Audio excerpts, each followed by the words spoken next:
2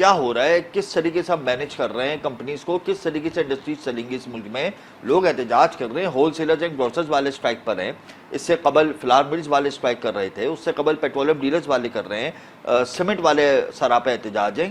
کہاں جا رہے ہیں, کس طریقے سے سروائیو کریں گے؟ اگر مجھے سے آپ سچ پوچھیں تو ماضی میں ہمارے پاس ایف ڈی آئی بڑی تعداد میں آتی تھی, بہت کوانٹم تھا, بہت والیوم آتا. پرویز مشرف کے دور میں بڑے پیمانے پر آئی تھی. اور اس دور میں آپ دیکھیں کہ ایک ایف ڈی آئی, تو مجھے یہ بھی یاد ہے کہ ہم کنورٹر میں, یعنی جو ویئر ہاؤسنگ, جو لاجسٹکس میں سپلائی چین ہے, جو ہم ویئر ہاؤسنگ پہ جاتے تھے, جو ہماری نیسیسٹی ہے, یا سپلائی چین مینجمنٹ میں ہم کول چینز پہ جاتے تھے, یا پروسیسنگ یونٹ پہ جاتے تھے, یا سائلوز پہ جاتے تھے. تو آپ دیکھیں میں نے یہ 4 چیزوں کے نام لیے, یہ سب سے امپورٹنٹ ہے ہماری اکنامی کی گروتھ کے لیے.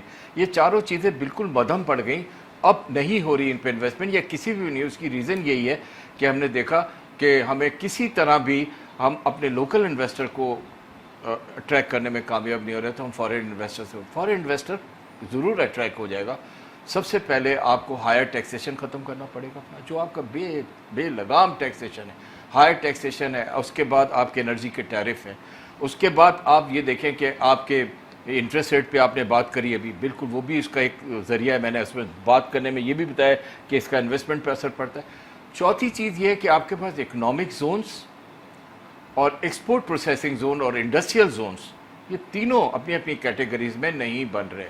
اگر بن جائیں گے تو سروائیو کیسے کریں گے؟ جب اگر یہ بن جائیں گے تو ان کو آپ کو ون ونڈو آپریشن دینا پڑے گا, اور جب آپ ان کو ون ونڈو آپریشن دیں گے تو دنیا کی مثالیں آپ کے پاس ہیں. آپ کے تازی مثال تو تنزانیہ کی ہے, آپ کو زیادہ جانے کی دور نہیں ہے. آپ جائیں وہاں کہ ان کے انڈسٹریل ایریاز کو, ان کے انڈسٹریل پروسیسنگ زونز کو دیکھیں, ایکسپورٹ پروسیسنگ زونز کو دیکھیں. They have attracted like any thing. آپ افریقن کنٹریز کو دیکھیں, وے آؤٹ, مائی گاڈ, ان کی آپ ترقی دیکھیں, وہ کہاں سے کہاں پہنچ رہے ہیں. آپ ان کو کیا کہتے تھے, وہ کیا بن گئے.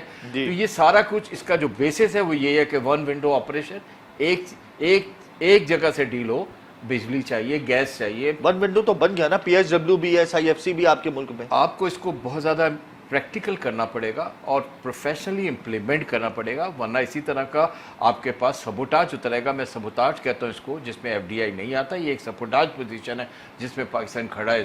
اس پوزیشن میں بہت زیادہ دن لینڈ نہیں کر سکتی سچویشن, کیونکہ ہمیں ایف ڈی آئی کی سخت ضرورت ہے. دیکھیے دنیا میں ایف ڈی آئی اسی طرح گھومتی ہے جیسے آسمان میں بادل گھومتے ہیں. بالکل, وہ لوگ دیکھتے ہیں کہ کہاں اپرچونٹیز ہے تو وہ وہاں پہ گر جاتے ہیں. ہمارے پاس بہت آتے تھے ماضی میں, ابھی بات ہو رہی تھی. تو اب یہ دیکھیے کہ اب اس وقت نہیں آ رہے. اس کی ریزنز کچھ ہم نے بیان کر دی ہیں, اور وہ سب سے میجر ریزنز ہیں. اگر ان ریزنز پہ عمل کر لے جائے, سب سے بڑی بات جو میں ہمیشہ کہتا ہوں اور وہ ریپیٹ کرنے پہ مجبور ہوں یہاں پہ, وہ یہ کہ میں نے ہمیشہ کہا ہے کہ امپورٹ سبسٹیٹیوشن انڈسٹری کو فروغ دیا جائے. اور اس بجٹ میں میں نے بڑی ریکویسٹ کی کہ ایک ٹیکس ہالیڈے دے دی جائے. وجہ بتائیں کیوں نہیں اس کرتے؟ کی وجہ دیکھیں نا, آپ اس کی وجہ دیکھیں نا. آپ اپنا را مٹیریل 98% جو آپ ایکسپورٹ کرتے ہیں اس کا را مٹیریل بھی آپ باہر سے منگواتے ہو. تو وہ را مٹیریل آپ لوکلی اگر 30-40%, ہماری تو تمنا تھی اس بات کی کہ 23-24 میں یا اب 24-25 میں ہم 30 سے 40% اپنا لوکل را مٹیریل پیدا کر لیں, لیکن ہم وہ سب کچھ کر ہی نہیں پا رہے. انجینئرنگ ڈیولپمنٹ بورڈ کی نااہلی سمجھا جائے اس کو, کس کو قصوروار کہتے ہیں؟ ایکسپورٹر امپورٹر جو ملے ہوئے ہیں ان کو قصوروار سمجھتے ہیں آپ؟ لوکلائزیشن کو کیوں نہیں ہم پر اپنے دیتے اس ملک میں؟ دیکھیے یہ مینجمنٹ کا قصور ہے, ٹوٹل مینجمنٹ کا قصور ہے. اگر مینجمنٹ اس پر کمپلسری کر دے اس بات کو کہ ہم نے یہ والا را مٹیریل امپورٹ نہیں کرنا ہے, یہ لوکل ہی بنانا ہے, اور لوکل ہم بنا سکتے ہیں. ہمارے پاس لوکل را مٹیریل بنانے کے تمام طریقہ کار موجود ہیں. صرف بات اتنی سی ہے کہ ایک لفظ استعمال ہو رہا ہے امپلیمنٹ کرنا, اور وہ امپلیمنٹ کرنا ہے. اور وہ اگر ہم صحیح طریقے پہ امپلیمنٹ کرنے میں کامیاب ہو جائیں گے تو میں آپ کو وثوق کے ساتھ کہتا ہوں کہ 30 سے 40% لوکل را مٹیریل ہم پیدا کر لیں گے. اس سے نہ صرف یہ کہ آپ کے فورن ایکسچینج بچے گا, بلکہ آپ کی امپورٹ کی جو فیگر آتی ہے وہ بھی کم ہو جائے گی. اور لوکلی جب ہم اپنا را مٹیریل بنائیں گے تو آپ میڈ ان پاکستان بنانے میں بہت اچھے سے کام ہوں گے, کیونکہ آپ اس میں کاسٹ کو کٹیل کر رہے ہوں گے. تو جب cost of doing business, cost of production reduce ہوگا تو لامحالہ اس چیز کی کاسٹ بھی کم ہوگی. جب اس کی کاسٹ کم ہوگی تو وہ پھر دنیا میں جانے کے لیے کمپٹیٹیونیس میں بھی ہوگا, کوالٹی میں بھی ہوگا, کمپٹیٹیونیس میں بھی ہوگا. لوکلائزیشن کی پالیسی کے حوالے سے حکومت کا کوئی موقع بھی سامنے نہیں آ رہا. حکومت تو کہہ رہی ہے آئی ایم ایف سے بس پلان مل جائے, آئی ایم ایف سے بس پلان مل جائے. تو میڈ ان پاکستان کا فارمولہ کیسے امپلیمنٹ ہوگا اس ملک میں؟ دیکھیے آئی ایم ایف سے تو ہم صرف لون لے رہے ہیں, اس سے ہمیں صرف 2 ہی فائدے ہیں. ایک تو ہماری فورن ایکسچینج ٹھیک ہو جائے گی, زیادہ ہمارے جو ڈونرز ہیں جن کو ہم ملٹی لیٹرل ڈونرز یا ملٹی نیشنل ڈونرز کہتے ہیں, وہ تمام ڈونرز ہم سے اس بات پہ راضی ہو جائیں گے کہ آپ کو ایک بڑے ڈونر نے لون دے دیا تو ہم بھی آپ کو لون دے دیتے ہیں. تو اس پہ کیا ہوگا کہ لون پہ لون بڑھتا چلا جائے گا. اور پچھلے پروگرام میں جیسے آپ کے ساتھ بات ہوئی کہ آپ اگر $143 بلین سے بیٹھے تو اب آپ $150 بلین پہ پہنچ جائیں گے, تو آپ کو تو قرض کا فگر بڑھ گیا. یعنی ہمارا مجموعی قرضہ, بیرونی اور مقامی قرضہ پاکستانی روپے میں تقریباً 80,000 ارب روپے سود کی ادائیگیوں کے ساتھ پہنچ جائے گا. آپ نہیں سمجھتے کہ یہ ہمارے لیے ایک وبال ثابت ہوگا مستقبل میں؟ نے شروع میں بات کی اور آپ سے بتایا کہ جو ڈیٹ ہے ہمارا, جو ڈیٹ اورینٹڈ کنٹری ہم بن گئے, یہ ایک بہت بڑا ڈسٹریس ہے اور اسٹریس ہے ہم پر, اور یہ قوم کے ہر بچے پر ہے. آخر میں مجھے یہ بتائیں, ریجنل ٹریڈ اور بارٹر ٹریڈ کو فوکس کیوں نہیں کر رہے ہم لوگ اس وقت؟ بارٹر ٹریڈ میں بہت سارے پرابلمز آپ کو آ جاتے ہیں, اور وہ اب سب کو پتہ ہے وہ کیا پرابلمز ہیں. لیکن اگر ہم اپنے بارٹر ٹریڈ کو, جیسے ہم کچھ بارٹر ٹریڈ کرنے میں کامیاب بھی ہوئے, اگر ہم اپنے ریجنل کنٹریز کے ساتھ بارٹر ٹریڈ کریں تو آئی ایم شیور کہ ہم اپنی ایکسپورٹ کی فیگرز کو بڑھانے میں کامیاب ہو جائیں گے. اور یہ جو بات ہو رہی ہے را مٹیریل وغیرہ کی, اور یہ جو چارٹر آف اکانومی کی بات ہو رہی ہے, یہ بہت ایزی ہو جائے گا. اس کو پریفرنس دینا چاہیے, اس کو پرائرٹی دینی چاہیے. اگر ہمارے پاس اس کی پرائرٹی نہیں ہے تو ہم اس کو پرائرٹی بنائیں. Economy is our priority. دیکھیے دنیا میں جو اب ایک سبجیکٹ ہے نا, وہ اکانومی ہے, اکنامک سائنس ہے. اس سے تمام سبجیکٹ پر اپنے آپ کو ڈومینیٹ کیا ہوا ہے. آپ کی اکنامک کنڈیشن صحیح ہے تو آپ ہر چیز میں صحیح ہیں. اگر آپ کی اکنامک کنڈیشن خراب ہے تو آپ کہیں بھی صحیح نہیں. سر ہماری تو پولیٹیکل کنڈیشن بھی بڑی خراب ہے. اللہ تعالیٰ رحم کرے جی. ہم لوگوں کو سوچنا چاہیے کہ ہمارا پریفرنس جو ہے وہ ہمارا اکنامک چارٹر ہے, ناٹ دی پولیٹیکل چارٹر. بہت شکریہ عتیق الرحمان صاحب, آپ نے اپنا قیمتی وقت دیا. یہاں وقت بریک کا ہمارے ساتھ. Welcome back. Nasir Hussain Tabani general secretary ہیں سیلوی کلائز الائنس کے, انہوں نے ہمیں پروگرام میں جوائن کیا ہے. ناصر صاحب, پہلی دفعہ سیلوی کلائز الائنس پاکستان نے پرائم منسٹر کو خط لکھ دیا. تنخواہ دار طبقے پر ٹیکسوں کا بوجھ لاد دیا گیا ہے, پروفیشنلز ملک سے باہر جا رہے ہیں, سیلوی سلیب پر نظر ثانی کی جائے, کمی کی جائے. یہ مطالبات آپ نے خط کے ذریعے رکھ دیے ہیں, کیا امید ہے آپ کو؟ بہت شکریہ. السلام علیکم.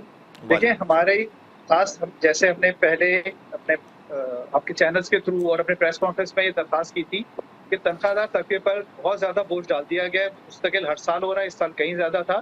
تو اسی لیے ہم نے درخواست کی تھی کہ 1 لاکھ روپے ماہانہ تنخواہ والے کا ٹیکس ختم کیا جائے, پچھلے سال کے ٹیکس ریٹ بحال کیے جائیں, ٹیکس کریڈٹ بحال کیا جائے, منیمم ویجز کے قانون کو فالو کیا جائے, تاکہ تنخواہ دار طبقے پر بوجھ کم ہو اور وہ ملک کی اکانومی میں جی ڈی پی میں اپنا حصہ ادا کر سکے. یہی سب گزارشات ہم نے پرائم منسٹر کو اپنے خط میں لکھی ہیں, جس میں ہم نے فائنانس منسٹر کو بھی کاپی کیا ہوا ہے, اور وہ خطوہ ریسیو ہو گئے. ہمیں پوری امید ہے کہ اس پہ مثبت سٹیپس لیے جائیں گے تاکہ تنخواہ دار طبقے کو, جو ہمیشہ زیادہ ٹیکس دیتا ہے, پورا ٹیکس دیتا ہے, 100% ود ہولڈنگ ہے, ان کو ڈیو ریلیف دیا جائے.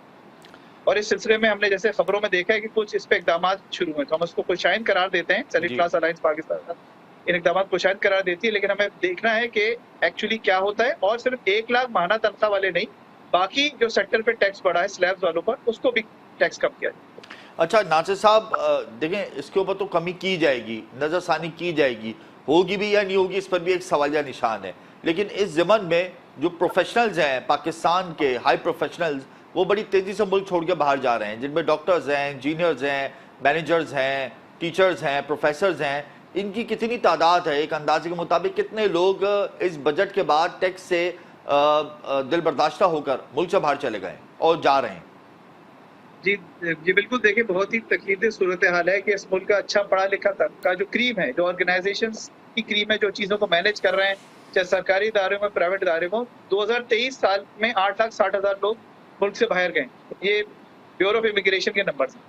اور اس سال اب تک جون تک 8 لاکھ لوگ جا چکے ہیں, جس میں سے 4 لاکھ لوگ ہائیلی اسکل لوگ تھے. اس کا یہ مطلب ہے کہ بجٹ آنے سے پہلے لوگوں کو یہی توقع تھی کہ اس دفعہ پھر تنخواہ دار طبقے پر ٹیکس بڑھا دیا جائے گا, یوٹیلیٹی بلز مستقل بڑھتے جا رہے ہیں, تو لوگوں کے لیے گزارا کرنا مشکل ہے. تو وہ اپنے بچوں کا مستقبل یہ سوچ کے دیکھ رہے ہیں کہ وہ باہر زیادہ بہتر.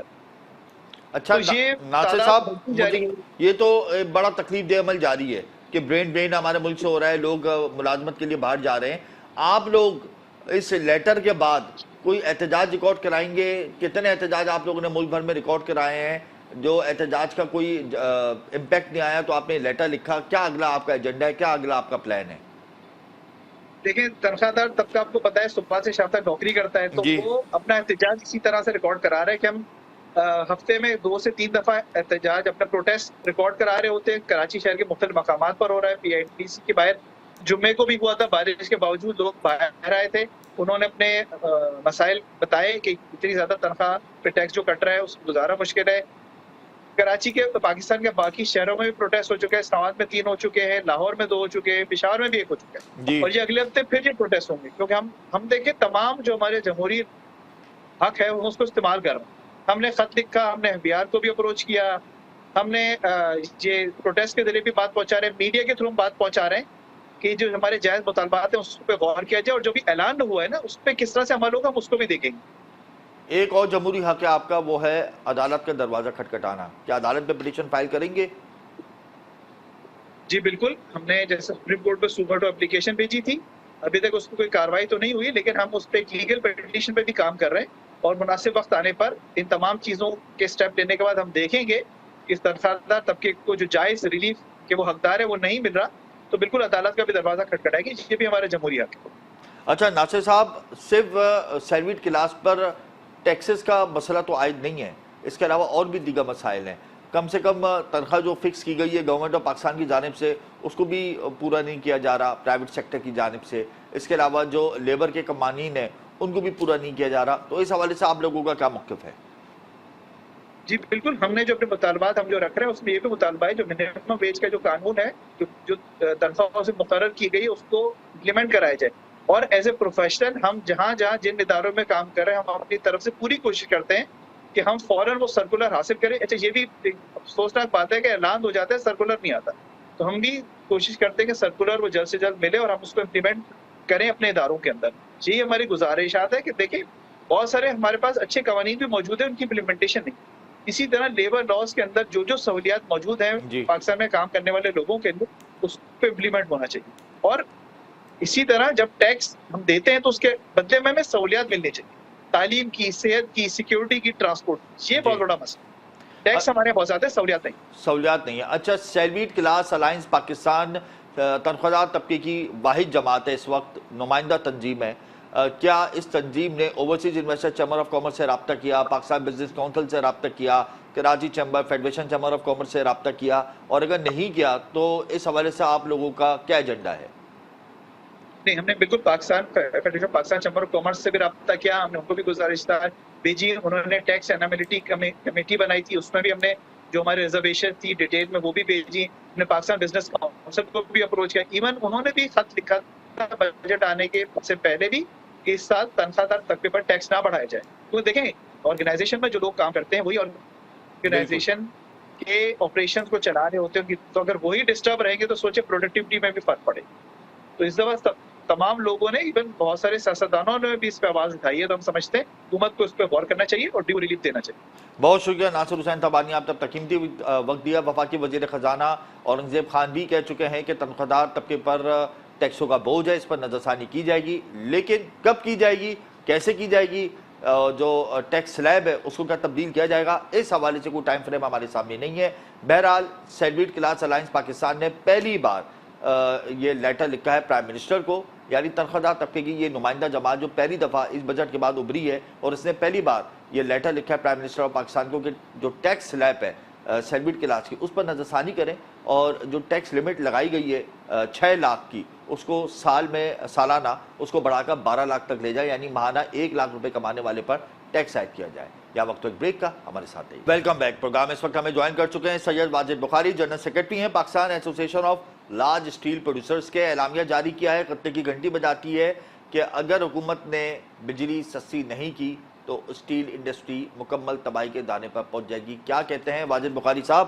اعلامیے میں تو آپ نے خطرے کی گھنٹی بجا دی ہے, اب کہاں پہ پہنچ گئے ہیں ہم لوگ اسٹیل انڈسٹری کے حوالے سے؟ حمزہ صاحب, میرا خیال ہے 2008 کے بعد Pakistan's industry is facing the worst crisis in its history and it's struggling to survive. لیکن ایک major chunk of the industry تقریباً 40-50% close ہو چکی ہے, اور جو چل بھی رہے ہیں وہ بھی تقریباً maybe 30-40-50% of their capacity, اور پھر یہ ہے کہ ڈیمانڈ بھی بالکل نہیں ہے. تو اس وقت اگر دیکھیں تو ایک تو پاور کاسٹ اور پھر جو آپ کا فائنینشیل کاسٹ، اس کے علاوہ فیول کاسٹ، ان تمام چیزوں نے مل جل کے انڈسٹری کا گلا دبا دیا ہے، اور industry almost it's on the verge of closure. ہم حکومت سے درخواست کریں گے کہ دیکھیے اسٹیل جو ہے وہ ایک اس کا جو سیکنڈ میجر را مٹیریل ہے، اٹ از پاور، اور پاکستان میں 4 سے 6 million ton annual steel produce ہوتا ہے، جس کے اوپر ہمارا اندازہ ہے تقریباً 5 billion unit of electricity consume ہوتا ہے۔ اور حمزہ صاحب، پاکستان میں جو ٹوٹل جو اس وقت جو ہماری کنزمپشن ہوتی ہے آن ایوریج اٹس اراؤنڈ 108 یا 110 بلین یونٹس کے قریب ہے، اس میں سے 5 بلین یونٹ میں کہہ رہا ہوں کہ اسٹیل انڈسٹری کنزیوم کرتی ہے۔ تو یہ جو آئیڈل کیپیسٹی ہے جس کا ہم اربوں سینکڑوں اربوں ہماری حکومت پے کر رہی ہے، اس کی بجائے آپ ایک اسٹیل انڈسٹری کے لیے ایسا پروگرام کریں جس طرح سے کچھ عرصہ پہلے ایک انکریمنٹل الیکٹریسٹی پیکیج حکومت نے دیا تھا، جس کے دوران یہ تھا کہ یوٹیلائزیشن آف انرجی بڑھی تھی، اور بجائے آپ آئیڈل اس کو بغیر یعنی یوز کیے آپ آئی بی پیز کے پیٹ بھریں، وائے آپ انڈسٹری کے لیے سہولت پیدا کریں، اور یہ انڈسٹری چلے گی تو ملک کی اکانومی فلرش کرے گی۔ مگر واجد صاحب، حکومت تو آپ کو انڈسٹری کا درجہ دینے کو تیار نہیں ہے۔ کیا دینے کو تیار نہیں ہے؟ انڈسٹری کا درجہ دینے کو حکومت تیار ہی نہیں ہے آپ لوگوں کو۔ دیکھیے، حکومت کے اپنے بھی ہاتھ پاؤں بندھے ہوئے ہیں، اور کوشش تو وہ کر رہے ہیں، لیکن تمام تر کوششوں کے باوجود انڈسٹری کو اتنا حکومت ابھی تک بریدر نہیں دے سکی کہ جس سے انڈسٹری ریوائیو ہونے کی طرف بڑھے۔ فار ایگزامپل، ابھی جو انٹرسٹ ریٹ میں ایک نامنل سی کمی آئی ہے، وچ از اے پازیٹیو موو، بٹ اس کو مزید بڑھنا چاہیے تھا۔ مے بی تقریباً ابھی 19.5% پہ جو انٹرسٹ ریٹ ہے، اس کو 17-18 پہ اس وقت آنا چاہیے تھا۔ اسی طرح سے میں آپ کو ایک بات بتاؤں حمزہ صاحب کہ خبر میں it is share inefficiency incompetence of the concerned officials, otherwise there is no question کہ اس میں وے آؤٹ نکالا جا سکے کہ اسٹیل انڈسٹری کو آپ کم ریٹ پہ دیں، تو اس سے تو آپ کی پوری انڈسٹری جو ہے وہ ریوائیو ہو سکتی ہے۔ آپ کو پتہ ہے کہ اسٹیل انڈسٹری کے ساتھ تقریباً 40-50 انڈسٹریز جو ہیں وہ منسلک ہیں۔ جب اسٹیل بکتا ہے، سیمنٹ بکتا ہے، اور اس کے ساتھ 40-50 اور انڈسٹریز کو وہ ریوائیو ہوتی ہیں، جس سے لاکھوں millions and millions of job جو ہیں وہ لوگوں کے وہ آگے بڑھتے ہیں۔ اور حمزہ صاحب، میں آپ کو یہ بھی بتاؤں گا کہ ریسنٹلی انڈسٹری میں میجر لے آفز ہوئے ہیں، لوگوں کی جاب گئے ہیں، اور وہ انڈسٹری جنہوں نے پچھلے 40-50 سال میں کبھی بھی لے آفز نہیں کیے تھے، وہ مجبور ہو گئے ہیں۔ جو سچویشن ہے اس وقت، اتنی خراب حالات ہیں اس وقت۔ مگر واجد صاحب، آپ لوگوں نے ملاقات بھی کی تھی فائنانس منسٹر سے بجٹ سے قبل، اور آپ نے تمام اپنی جو مجبوریاں ہیں، مشکلات ہیں، وہ ان سے شیئر کی تھی، لیکن بجٹ آنے کے بعد فاٹا پاٹا کے حوالے سے کوئی قدم نہیں اٹھا مثبت، آپ لوگوں کے اوپر ٹیکسز کے حوالے سے کوئی مثبت قدم نہیں اٹھا، اس کے علاوہ اسمگلنگ کلچر ہم اسٹیل کا ابھی بھی دیکھ رہے ہیں، تو اس سے تو ہماری مشکلات کم نہیں ہوں گی بلکہ یہ بڑھیں گی، اور اوبویسلی جب اسٹیل سیکٹر بند ہوگا تو اس سے منسلک 45 الائٹ جو سیکٹرز ہیں وہ ڈسٹرب ہوں گے، اس سے کنسٹرکشن سیکٹر، آٹو سیکٹر سب ڈسٹرب ہوگا۔ جی بالکل، میں آپ کو بتاؤں کہ اس وقت جو کنسٹرکشن انڈسٹری ہے، اگر میں بہت آپٹیمسٹک ویو بھی لوں تو 80 سے 90% کنسٹرکشن انڈسٹری بند ہو چکی ہے آپ کے ملک میں، اور آپ کو پتہ ہے کہ construction industry is a major job producer, اور یہ چیز بالکل انفارچونیٹلی ایسے ہو رہی ہے۔ آپ نے فاٹا پاٹا کا ذکر کیا ہے، دیکھیں ہمارے ہاں یہ اس پہ ہم نے بہت سٹرگل کی، ہم فائنانس منسٹر صاحب سے ملے، اور انہوں نے بھی سٹیٹمنٹ بھی دی کہ ان جو ایگزمپشنز جو ان آرڈینیٹ آئی وڈ سے ایگزمپشنز دی ہوئی ہیں فاٹا پاٹا کو، کہ وہ آگے ایکسٹینڈ نہیں کی جائیں گی۔ لیکن پاکستان میں جو سب سے بڑا ہمارا ایک پرابلم ہے کہ جو اکنامکس ڈیسیژنز ہیں وہ انڈر پولیٹیکل کنسیڈریشن لیے جاتے ہیں، اور یہ بھی ایک پالیٹکس کے بھینٹ چڑھ گیا یہ ڈیسیژن، انہوں نے اس کو 1 سال کے لیے مزید کر دیا۔ تو یہ دیکھیے، میں تو اس چیز کو دیکھ کے تو لگتا ہے کہ ہماری حکومتیں جو بھی آتے ہیں، they are not serious with the industry of this country۔ Smuggling کے حوالے سے کیا کہیں گے آپ، جو اسٹیل کی اسمگلنگ ہو رہی ہے اس وقت؟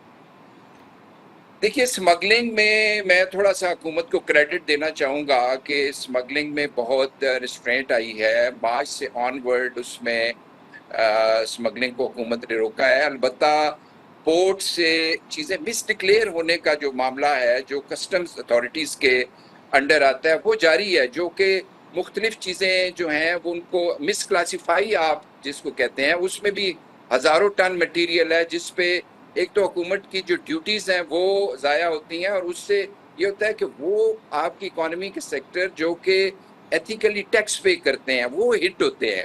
اس چیز کو تھوڑا سا مزید حکومت کو اور ہماری کسٹم اتھارٹیز کو کنٹرول کرنے کی ضرورت ہے, وہ چیز ابھی بھی جاری ہے. اچھا واجد صاحب, آخر میں مجھے یہ بتاتے ہیں جو اسٹیل کے اسکریپ کے جو ٹریڈرز ہیں وہ ٹیکس میں ہیرا پھیری کیوں کرتے ہیں؟